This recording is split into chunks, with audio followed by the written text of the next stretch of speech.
Assalamualaikum warahmatullahi wabarakatuh. Alhamdulillahirabbil alamin.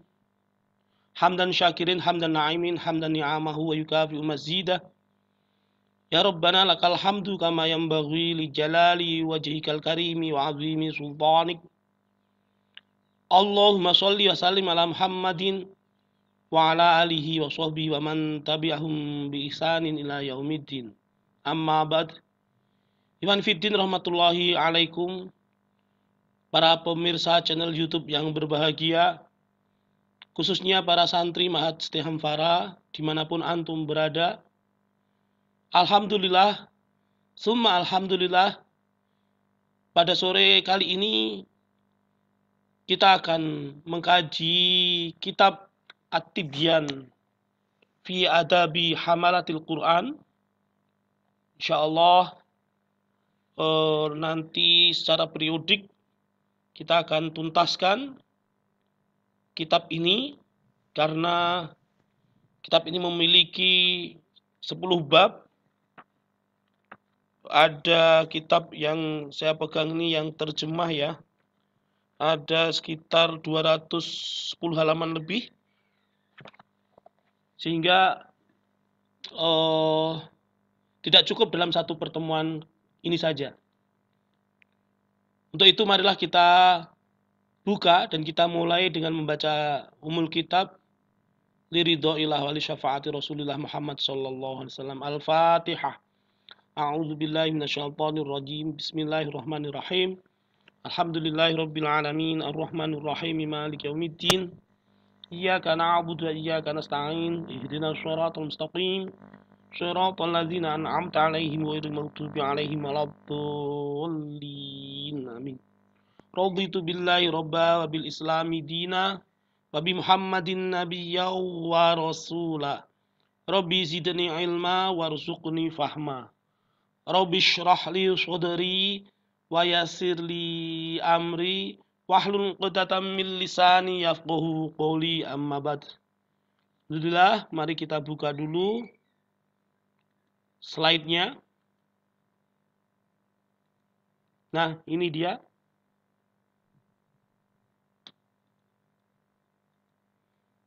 At-Tibyan fi Hamalatil Quran. At-Tibyan fi Adabi Hamalatil Quran. Jadi ini saya terjemahkan At-Tibyan adab bagi Hamalatil Quran. Hamalah di dalam kitab aslinya berbunyi memang hamalah. Beberapa di terjemahan diartikan dengan penghafal. Iwani Fidin rahmatullahi alaikum. Sengaja tidak saya terjemahkan dengan penghafal Al-Quran. Ya, At-Tibyan adab bagi penghafal Al-Quran. Tapi memang sengaja tidak diterjemahkan ke dalam bahasa Indonesia. Hamalah memang biar berarti hamalah saja. Ya, At-Tibyan adab bagi hamalatil Al-Quran. Hamalah kalau dalam bahasa Indonesianya sebetulnya lebih dekat pada hamilud dakwah, pengemban dakwah. Hamil, orang yang sedang mengemban janin di dalam rahimnya. Hamil, orang yang sedang hamil, orang yang sedang mengemban janin di dalam rahimnya. Jadi pengemban Al-Quran. Sehingga berlaku juga untuk orang yang biasa membaca Al-Quran. Orang termasuk penghafal Al-Quran, bahkan termasuk orang yang sudah mungkin dengan Al-Quran, yang hafalannya sudah mutajasad dalam dirinya. Itu masuk dalam al-hamalah ini. Hamil, pengemban Al-Quran.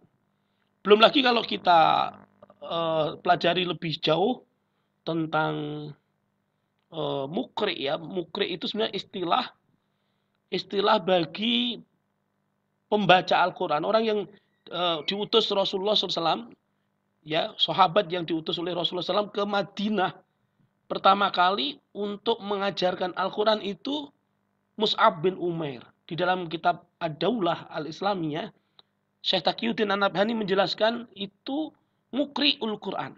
Jadi sahabat Mus'ab bin Umair disebut mukri'ul Quran. Itu bukan penghafal Al-Quran saja atau bukan hafid, ya bukan hafid.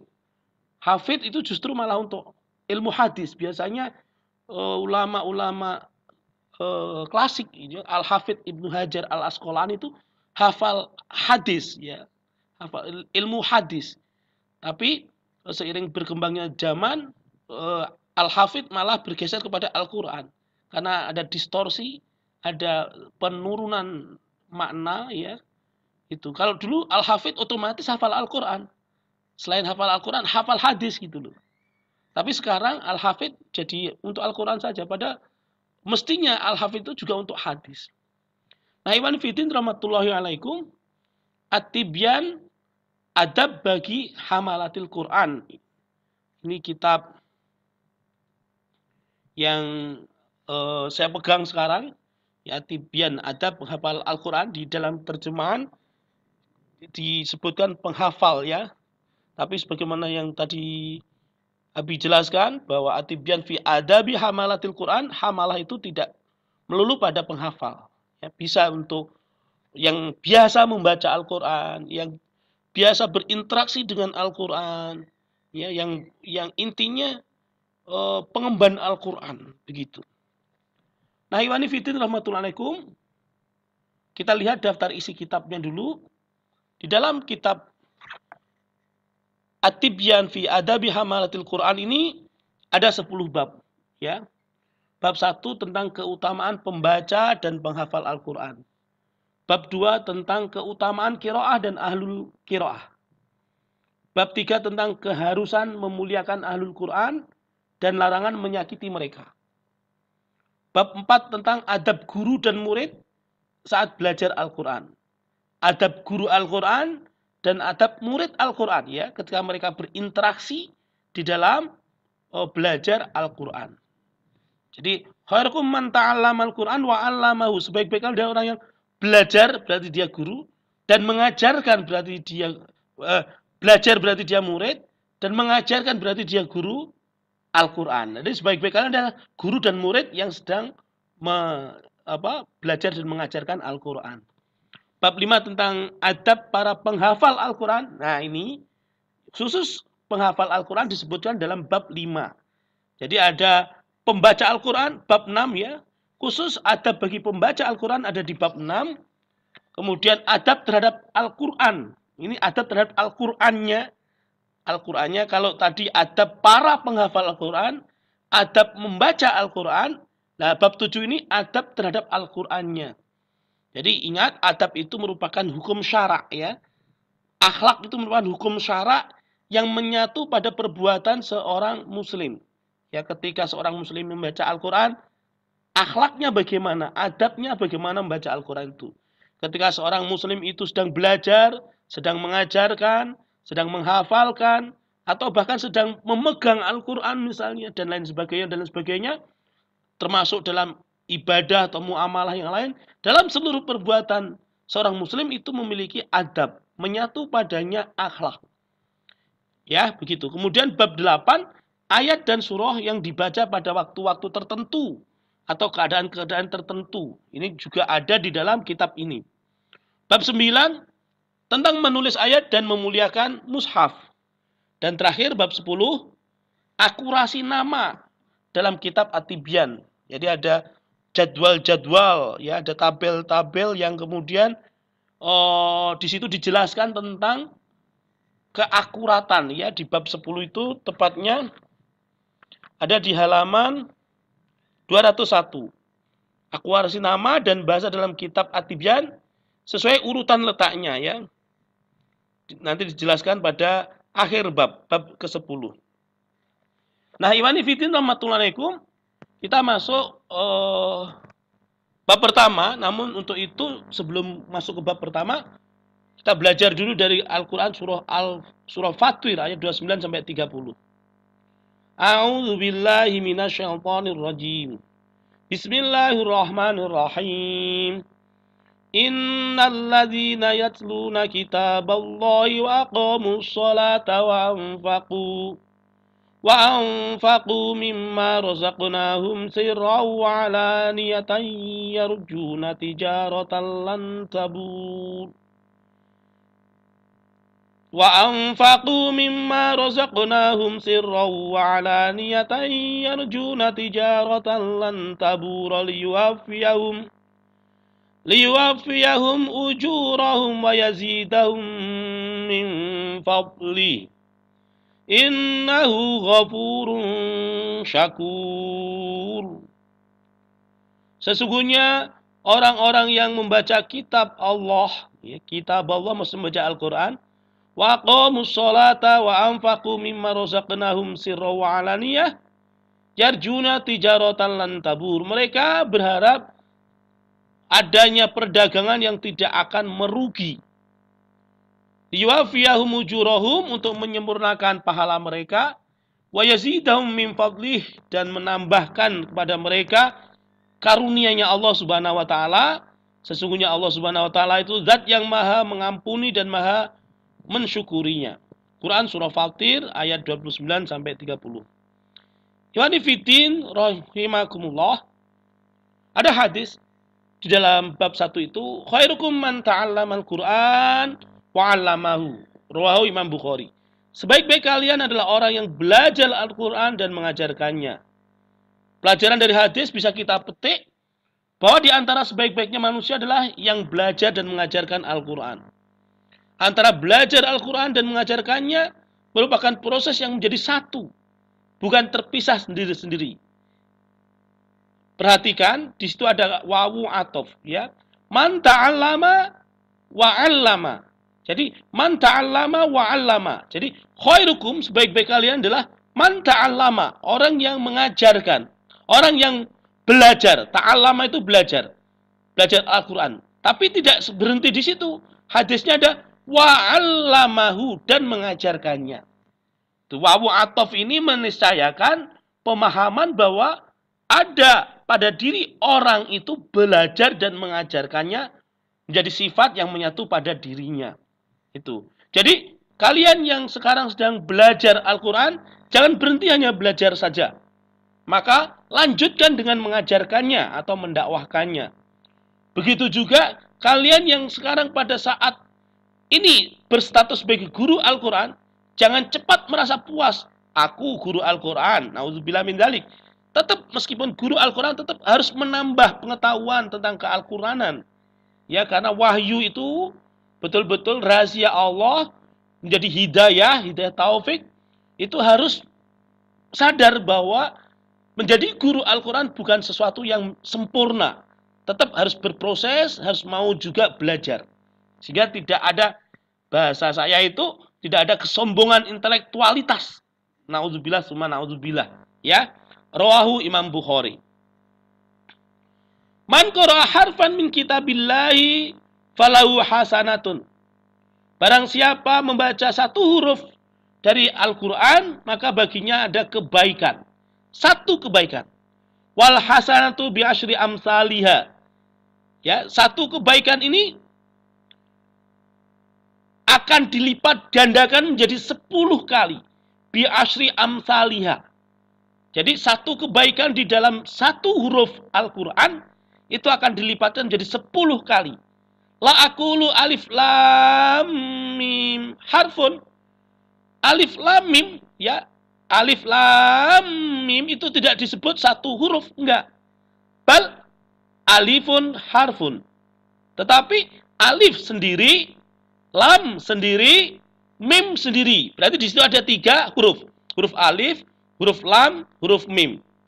Kalau satu huruf saja dilipat gandakan menjadi 10 kali, bi asyri amsalihha, maka dalam lafaz alif lam mim, itu ada alif, ada lam, ada mim, berarti dilipatkan 10 kalinya menjadi 10 kali 3, 30 fadilah, ya, 30 keutamaan, 30 kebaikan dari Allah Subhanahu wa taala. Wallahu alam. Yang pasti berlipat-lipat, ya, 30 ini untuk memotivasi kita bahwa seandainya kita baca, ya, Bismillahirrahmanirrahim. Sudah ada berapa huruf saja itu? Bis, ba, sin, mim. Terus alif, bismillah, ya. Lam, ha. 8, bismillahirrahmanirrahim. Oh, Masya Allah ya. Ba, bis, sin, mim. 3, mim, terus alif, lam, ha, 8, bismillah, 8, ar-Rahman, alif, lam, ro, ya, sudah 11, ar-Roh-ha, mim, alif, Rahman, nun, 15, ar-Rahman, ar-Rahim, lam, ro, ha, ya, mim, 17-an, kurang lebih 15 lebih lah ya. Antara 15 sampai enggak sampai 20. Itu kalau dikali lipat basmalahnya saja bismillahirrahmanirrahim kali lipat berapa? Sudah 15 4 kali 10 berarti 150 kebaikan. Masya Allah ya. Itu padahal dalam surah An-Naba ada berapa huruf dalam kalau kita lihat juz amma saja An-Naba, An-Nazi'at dan seterusnya. Masalah intinya banyak sekali kebaikan-kebaikan yang Allah berikan, yang dilipat gandakan hitungannya dari huruf-huruf yang kita baca. Masya Allah. Sehingga jangan pernah bosan untuk membaca Al-Quran. Baik bil ghaib maupun bin nazar. Baik bin nazar dengan melihat mushafnya, ya, maupun bil ghaib murajaah hafalan kita. Masya Allah. Ya. Iwan Fidin rahmatullahi alaikum. Itulah hadis tadi menyatakan bahwa satu huruf dilipat gandakan menjadi 10 kali. Gitu, Masya Allah ya. Kemudian ada hadis berikutnya. Iqra'ul Qur'ana fa innahu ya'ti yaumal qiyamati syafi'an li ashabi. Rawahu Muslim. Bacalah oleh kalian Al-Qur'an. Fa innahu ya'ti yaumal qiyamati syafi'an li ashabi. Karena sesungguhnya Al-Qur'an itu nanti di hari akhir di yaumul qiyamah syafi'an akan menjadi penolong li ashabi untuk sahabat Al-Qur'an. Untuk ashabi itu ada yang memanai penghafalnya, pembacanya, kalau jujur kalau Abi lebih suka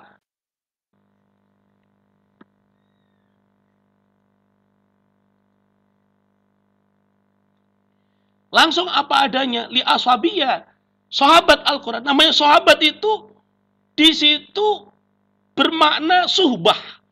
Jadi kedekatan dengan orang yang disahabati, dengan sesuatu yang dicintai. Jadi makna seperti ya mendarah daging betul ya, memang mendarah daging betul. Pelajaran dari hadis yang bisa kita ambil adalah pertama, perintah membaca Al-Qur'an jelas, iqra'u Al-Qur'ana. Kedua, pada hari kiamat Al-Qur'an akan menjadi penolong bagi para pembacanya. Ya, li ashabi, ya, pembacanya itu bisa, sahabatnya bisa ya. Pembaca yang akan dapatkan pertolongan di hari kiamat adalah pembaca yang sampai pada derajat sahabat Al-Quran. Bukan sekedar pembaca, titik sekali baca saja. Misalnya setahun sekali, misalnya. Atau sebulan sekali. Atau setiap Jumat, seminggu sekali. Enggak. Setiap saat membaca sampai kemudian disebut makna sahabat. Nah, Iwani Fidin rahmatullahi alaikum menjadi sahabat Al-Quran. Sahabat memiliki makna suhbah. Lebih dari cinta kasih. Laksana hubungan suami istri yang terikat oleh mitsaqon ghalidha, perjanjian sakral yang amat kokoh. Ya, sahabat selalu ada dalam suka dan duka. Ingatannya terpatri dalam hati, seiring dengan detak jantung dan denyut nadi. Cemburu yang membangun. Jadi, namanya sahabat, nama cinta kalau kemudian jauh dari yang dicintai, jauh dari sahabatnya, selalu terngiang-ngiang, selalu teringat-ingat. Bahkan kalau ada orang yang kemudian mencintai, kita jadi cemburu. Kenapa dia bisa mencintai sesuatu yang kita cintai, gitu kan? Tapi cemburu yang sifatnya membangun, bukan cemburu yang negatif ya. Nah, ikhwani fillah rahmatullahi alaikum. Demikian ya pembahasan kita di awal dari kitab At-Tibyan ini untuk memotivasi kita saja ya. Semoga Allah menguatkan kita. Allahumma arhamna bil Qur'an waj'alhu lana imama wa nuran wa hudaw wa rahmah. Allahumma dzakirna minhuma nasina wa 'allimna minhuma jahilna warzuqna tilawatahu anna al-lail wa tarafan nahar waj'alhu lana hujjatan ya rabbal alamin. Nah, ikhwani fillah rahmatullahi alaikum. Demikian tadi yang bisa Abi sampaikan. Mohon maaf kalau tadi sempat berhenti sejenak karena kondisi sinyal yang tiba-tiba putus. Ini di Mangunjiwo sedang musim hujan. Ya, semoga Allah menerima amaliyah ini. Al-afu minkum. Billahi taufik walhidayah. Wassalamualaikum warahmatullahi wabarakatuh.